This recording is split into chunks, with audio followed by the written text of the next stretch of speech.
This is Tennessee Talks with United States Congressman Tim Burchett. Hey everybody, it's Congressman Tim Burchett back for another exciting episode of Tennessee Talks. Appreciate my folks at Rumble right there for hosting us. Today I'm incredibly honored to have a dear friend of mine in Congress.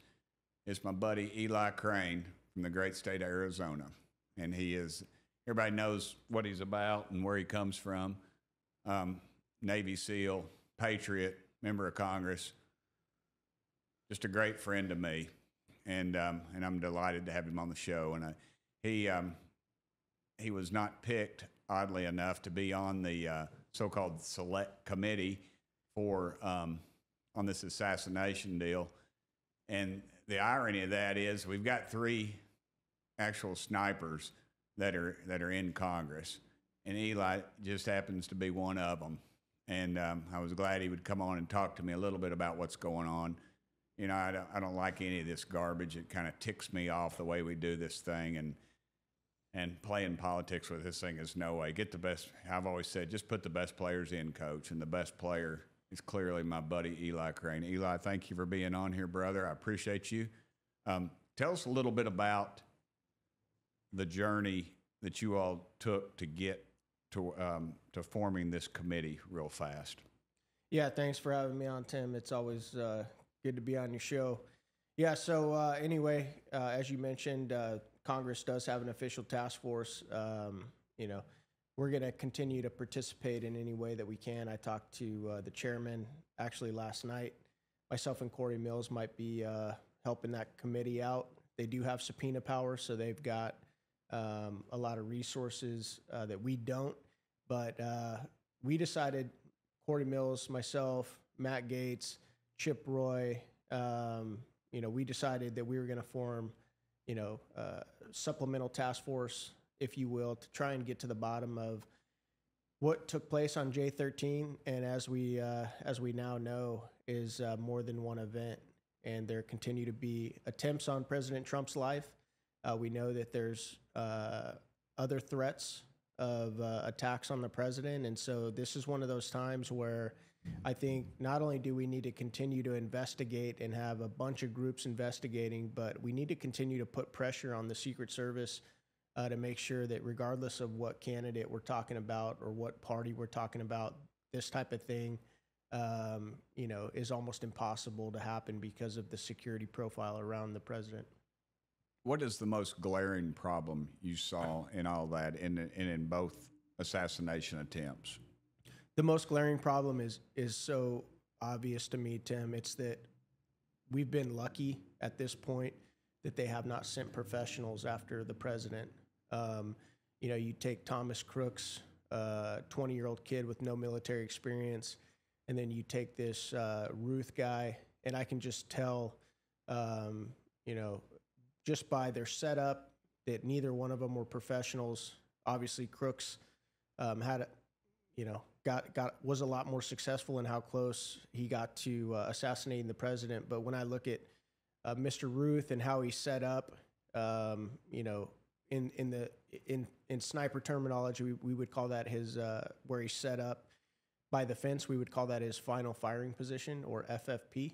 And a couple things that I looked at stuck out to me, showing me that he was not a professional. And that was a couple things. When you're a sniper or an assassin and you're set up in an ambush situation like that, you don't want anything on your body or in the vicinity of you to look, you know, unnatural. And by the two ballistic plates that he set up on the fence, those two dark plates that you saw from the pictures, I could tell that he didn't know what he was doing. You wear those, right? Those are the kind that they wear. Yeah. When I was county mayor, I found the money to buy our deputies those, and I realized that they were, you know, undergunned, I guess you'd say, or underprotected, and we found the money to purchase those. Yeah. The other thing I noticed him was that had he been a professional, what he would have wanted to do was he wanted to sit as far back into the shadows as possible so that he couldn't silhouette himself or any part of his gear. And according to the story that we've heard, the Secret Service agent actually discovered him because he was sticking his rifle barrel through the fence. And Had he been trained, what he probably would have done, what I would have done in that situation, Tim, is I would have had some bolt cutters on my bag. Shears and bolt cutters are things that snipers often carry in their kit. And I would have just cut a loophole, what we call, in the fence. Right. So that, the fence could not have prevented my bullet from getting from myself to my target. And that would have allowed me to sit back, or Ruth to sit back in that spot without having to expose himself. And the other thing too I noticed was the weapon he chose, the weapon of choice, was not a very professional weapon. And he filed the numbers off, which to me is, it's a felony. That's what they originally popped him for. I knew they were doing that just to hold him so they could get the other stuff on him. But to file the numbers off to me was it was amateur hour. He was using it to commit a felony anyway. It's not going to. All he does is put more on him. I couldn't figure out the reasoning behind that, unless maybe he just purchased it off the street and the numbers are already filed. Well, it's possible that if he was an asset and if he was being handled, he wouldn't want to give evidence to, where he acquired the weapon, what region it came from, if that serial number was able to be tracked anywhere. Right. One other thing that I wanted to ask you about was the drones. I always talk about this. I go to these high school football games when I get back in Tennessee, East Tennessee, every weekend, or every Friday or Thursday or Friday. And they have drones. Literally, this guy flew this thing over my head. And as you can tell by the camera, I have incredibly well-coiffed hair, as you've complimented me on numerous times in the past. But, this dude put this thing right over my head, Eli, and could see the part in my hair. And to think that we didn't use that technology, which school kids have. My daughter has a drone with capabilities of camera. How does this... And no heat signature stuff, and then I heard somebody say, "Well, you couldn't have spotted the heat signature in that." That's just not accurate. I think you could spot the heat signature, and they should have had drones flying over. It just seems so. It would just, and they said that in the very first occasion, and that's what really bothers me, because they said under the first shooting, this kid had drones, we didn't, and they were on like a 1-800 number calling the drone people to figure out how to work the thing. That should have stopped it right there. But then the second time, again, no drones, nothing flying over where Trump was playing golf. Yeah, and that's one of the things that is so, eye-opening about this entire thing, Tim, is that, I noticed when I got to Butler the first time, when I went to check out the site with Homeland Security Committee, that there were no counter snipers in the water tower. And why that would have been important is because one of the biggest jobs of a counter sniper is to observe. In that instance, another one of the priorities is deterrence, because had Thomas Crooks or anybody that had ill intent against the president, had they seen, counter snipers up in that water tower, it's a big deterrent, because they realize I might not even get these shots off at my target before I'm executed or taken out. And that really deters people. But the other one, Tim, is observation, right?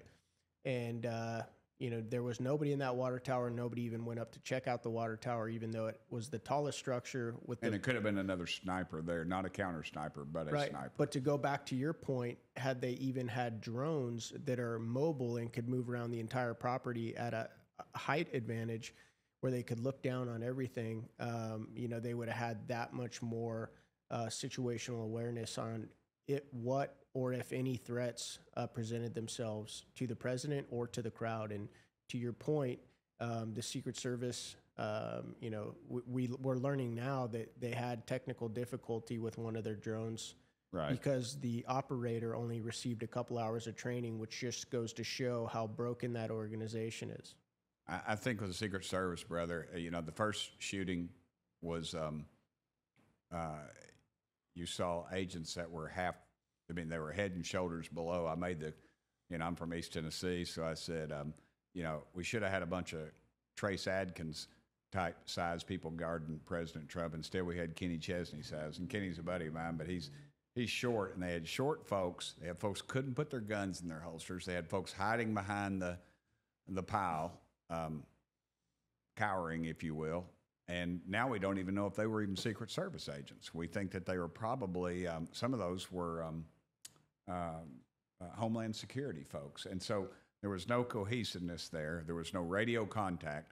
They said when they said the shots, they could spot somebody up there, and they were seeing local police officers running with their guns.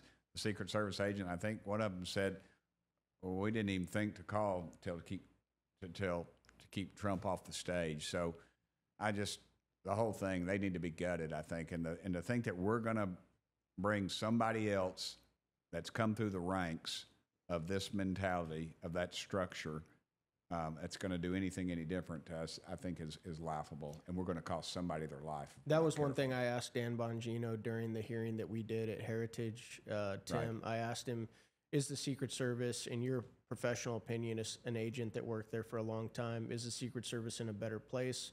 Are the protectees in a better place with Acting Director Rowe, replacing Cheadle? And he said, absolutely not. And another thing that I found very interesting and so alarming at the same time is when we talked to Eric Prince, one of the things that he pointed out, which goes in line with my statements about them not sending professionals. He talked about how a 20-year-old kid with no military experience bested the Secret Service with a multi-billion-dollar budget. Right. He said, what happens if $3 billion a year? What happens if a 5-man Hezbollah team is sent to, come after, the president or any other public official? Because let's be honest, Tim, President Trump isn't the only elected official with a bounty on their head right now. I know Nikki Haley, John Bolton, and others have bounties on their head as well. So we're not just talking about one individual, and that's why this is so important. Well, a lot of questions to be answered, and they're not really going to be answered here, I don't think. But we need to get to the bottom of it. Eli, thank you, brother. The Tim Burchetts of the world are a dime a dozen, but the Eli Cranes are 1 in a million, folks. This country is very fortunate that. That's actually the only false thing you've said. No, brother. Podcast. Let me talk. This is my show. I'm going to edit you out. No. But this guy is a true American hero. In this country, we put a lot of faith and a lot of pride in our athletes and all these people that, and to me, my heroes have always been people that have worn our country's uniform. Daddy fought in the Pacific, as y'all know, and Mama lost her brother in Europe, and she flew an airplane during the war. And my wife's deceased husband, biological father of my child, Isabel, is a Navy Master Chief. So everything I have in my life, I've said this many times, but as a Christian, I owe everything in my life to the men and women that wore our country's uniform. Except for my salvation, brother. That sounds like a country song, Tim. Well, maybe it is. Maybe it ought to be. But if it's me singing it, it won't go. It'll probably go aluminum.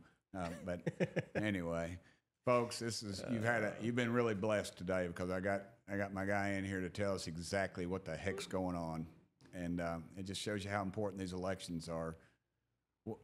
13-14% of y'all end up only ones going to the polls. We could lose our dadgum country.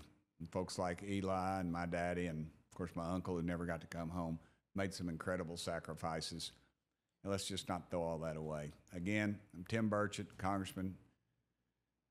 Thank y'all for watching another episode of Tennessee Talks. Thank you, Rumble, again. And as always, thank y'all for seeing me. Thanks for listening to this episode of Tennessee Talks. Please subscribe to the show on Apple Podcasts, Spotify, or wherever you listen to your podcasts. Keep up with Congressman Burchett by following Rep. Tim Burchett on Twitter and Instagram, and Congressman Tim Burchett on Facebook and YouTube.